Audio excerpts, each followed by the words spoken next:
together with my co-teachers, we will be your guide for today's lesson. But before we start, I have one question for you. Have you ever wondered how children learn, think, or even grow? What if the secret to understanding human intelligence lies not just inside our minds, but in the world around us? Today, we will explore the socio-cultural theory of Lev Vygotsky, a revolutionary idea that will change how we see learning and development. But who is Lev Vygotsky? Lev Vygotsky was a Russian psychologist whose work in the early 20th century transformed our understanding of cognitive development. Unlike other theories of his time, Vygotsky believed that social and cultural factors are at the heart of how we learn and grow. At the core of Vygotsky's theory is a simple but powerful idea. Learning is a social process. For him, we don't develop our thinking in isolation. Instead, we learn through interactions with others, like our parents, teachers, friends, or even the broader community.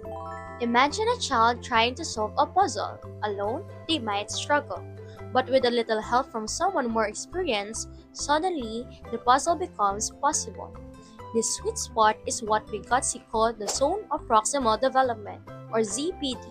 The CPD is the gap between what a learner can do independently and what a learner can do with guidance. Learning is the most effective when a tasks are just beyond learner's current ability but achievable with support. But who provides the support? Vygotsky called them more knowledgeable other or MKO. This could be a teacher, parent, peer, or even a tool like a book or computer. Anyone or anything with a higher level of understanding about the task at hand. To help learner cross their zone of proximal development, the MKO uses scaffolding. It is the temporary support that's gradually removed as a learner to become more competent. Think of it as a training wheels on a bicycle. For Vygotsky, language is more than just a way to communicate. It's a powerful tool for thinking and learning. Vygotsky believed that social speech evolves into private speech and eventually into inner speech, shaping how we solve problems and regulate our behavior. He also argued that every culture provides unique tools like language, counting system, or even stories that shapes how children learn and think. These tools are passed down and adopted through generations, making learning a deeply cultural process.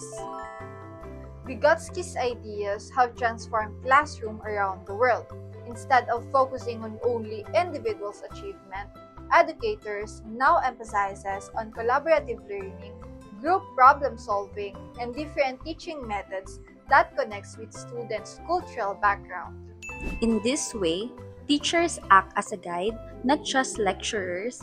Students learn by working together and helping each other, and lessons are designed to build on what students already know and can do with support.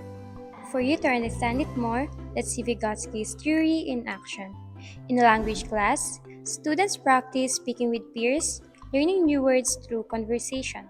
In math, a teacher helps a student solve a problem step by step, then gradually lets the student try alone. Lev Vygotsky's socio-cultural theory reminds us that learning is not a solitary journey. It's a shared adventure shaped by our relationships, our culture, and the tools we use to make sense of the world. By understanding the social nature of learning, we can create environments where everyone has the support they need to reach their full potential. How do you learn best? With others? Through stories or by talking things out? Share your thoughts in the comments. Paalam!